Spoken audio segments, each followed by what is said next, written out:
फौजी अदालतों में आर्मी एक्ट के तहत आम शहरियों के मुकदमा चलाने के खिलाफ सुप्रीम कोर्ट में दायर दरखास्तों पर समाअत के आगाज पर ही वफाकी हुकूमत ने बेंच पर एतराज उठा दिया, जिसके बाद केस की समाअत करने वाला 7 रुकनी बेंच भी टूट गया। तो इससे पहले जब 7 रुकनी बेंच ने समाअत का आगाज किया गया था तो पूछा गया था कि किसी को जस्टिस मुस्तफा शाह पर एतराज है तो बता दे, जिस पर जवाब दिया गया था कि हमें कोई एतराज नहीं है।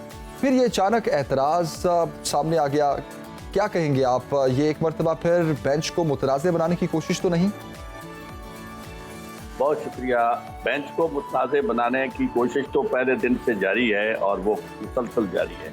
असल बात यह है कि हुकूमत बिल्कुल कि ये नहीं चाहती कि ये केस जो है किसी मंतकी अंजाम तक पहुंच सके, और उसकी 2 वजूह हैं।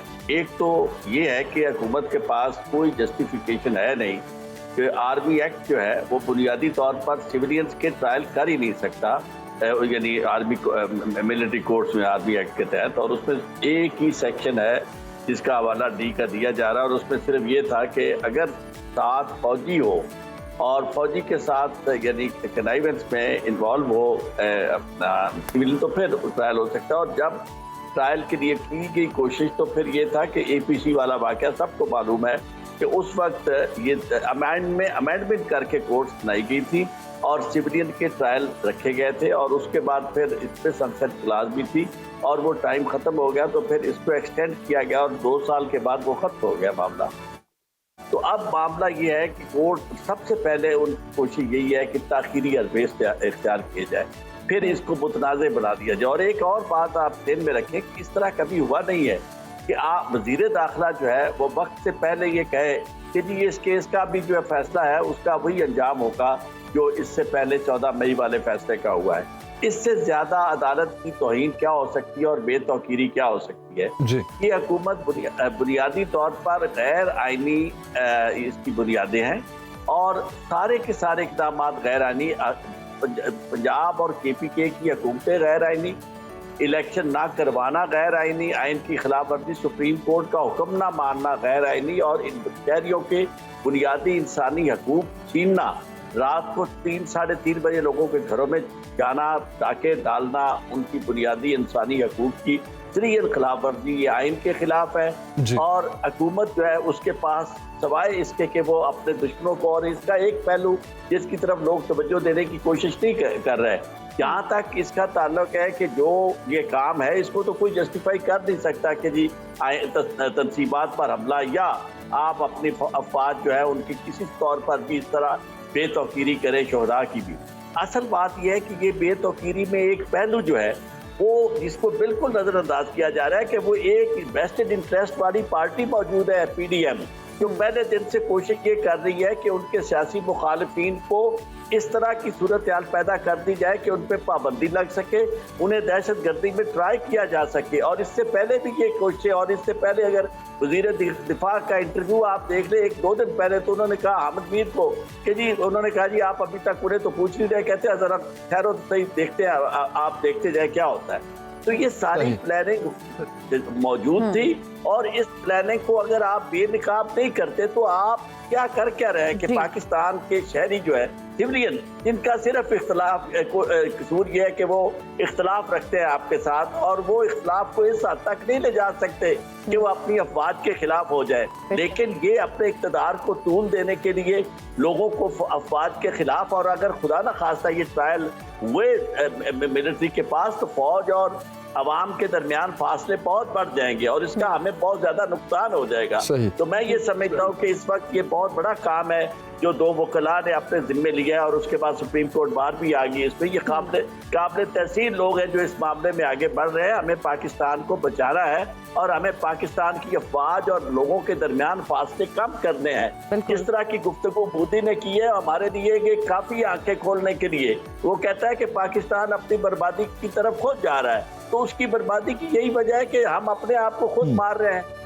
यानी अपनी अफवाद को मुतनाज़ा बना रहे हैं, अपने इदारों को मुतनाज़ा बना रहे हैं और चंद लोगों के मखसूस मफादात की खातिर पार्लियामेंट को हमने बेतौकीर कर दिया है। कभी पार्लियामेंट में भी ऐसे हुआ था कि करारदादों के जरिए आप आइन साजी करें और जहां आईनी तरमीम की जरूरत है वहां आप एक सिंपल लेजिस्लेशन के जरिए काम चलाएं और पार्लियामेंट नामुकम्मल होते हुए ऐसे ऐसे काम कर दिए और एक कानून अवामी मुफाद का नहीं बनाया। सारी की सारी कानून साजी पर्सन स्पेसिफिक अपने जाती मफादात के लिए अपने आप को तहफ़्फ़ुज़ देने के लिए ये की जा रही है।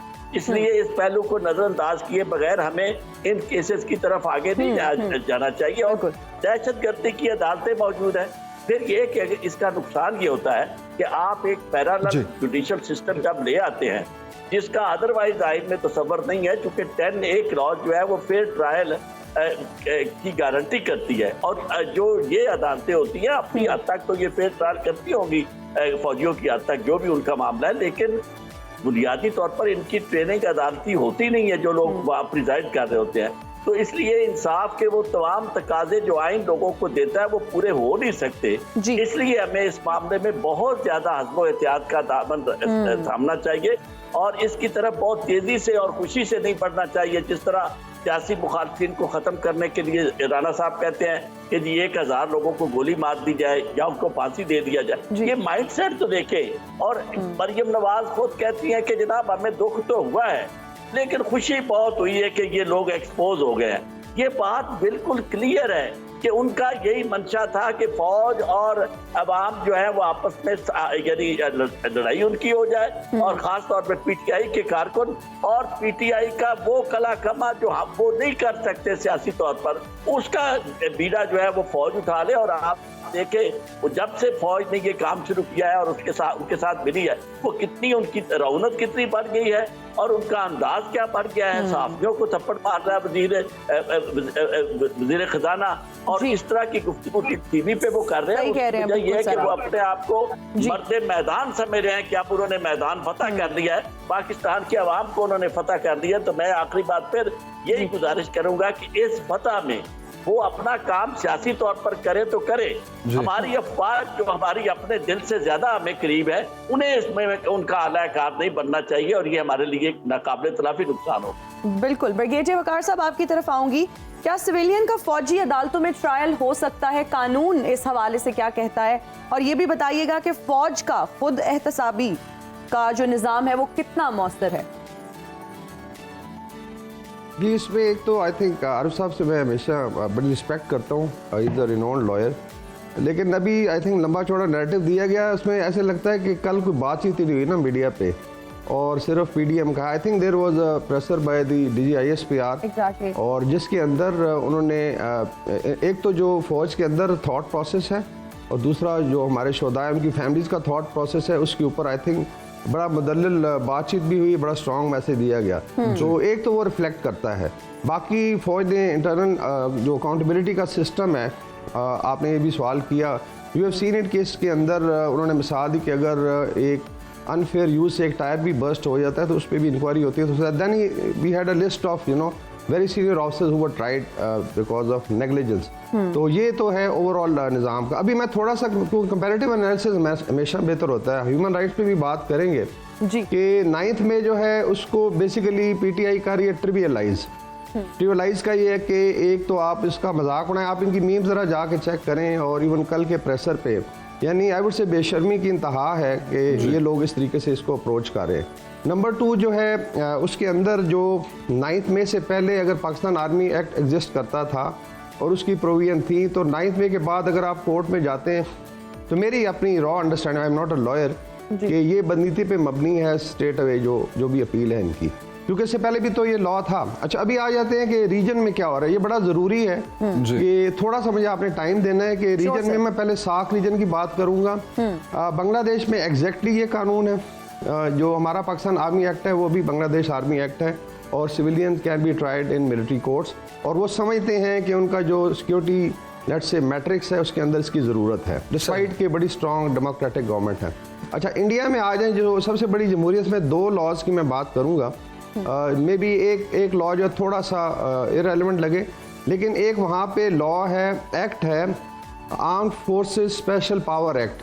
आपने सुना कि इस नाम का कोई कानून पाकिस्तान में है? यानी आर्म्ड फोर्सेस को स्पेशल पावर दी गई है बेसिकली टू फाइट अगेंस्ट उनके हिसाब से instability, terrorism, assault on the state mainly है। सही। 6 रियासतों में इस वक्त लागू है। अच्छा, इसका मैं थोड़ा बता दूं कि हाउ इट फंक्शंस। अगर फौज या उनकी NIA या कोई भी एजेंसी वो समझती है जी कि ये बंदा या ये ग्रुप ऑफ पीपल जो है basically it's going against the state, वो उसको उठाएंगे, 1 साल के लिए कर देंगे बंद। और इसमें कोई जो है ना, इसके अंदर मजिस्ट्रेट वगैरह को अपील की ज़रूरत नहीं है, या आपने कुछ सैंक्शन, बिकॉज आर्म फोर्सेस को एक special power the under certain circumstances, और ये आई थिंक डेकेड से नाफिद है। पहले एक पोटा था, इस तरह टाटा था, तो now it is.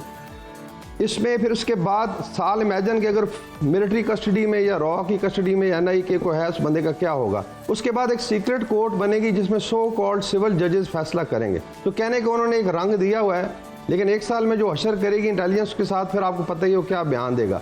Now this is basically अच्छा, इसी कानून के तहत आज हमारी जो हुर्रियत लीडरशिप है इंडियन ऑक्यूपाइड कश्मीर में 5 साल से बंद है। नो ट्रायल, ना हाई कोर्ट ने कोई नोटिस लिया है, ना सुप्रीम कोर्ट ने। हालांकि देखा जाए तो वो पॉलिटिकल एक्टिविस्ट हैं, उन्होंने कोई टेररिज्म नहीं किया, लेकिन स्टेट फील करती है। नागालैंड आप चले जाएं, मणिपुर में 2 महीने से कर्फ्यू लगा हुआ है जी, because the state feels it कि फौज को बुलाना है और गोली मारने का हुक्म है, बिकॉज काबू से बाहर है। क्या पाकिस्तान में पिछले 10 साल में कोई कर्फ्यू लगा है?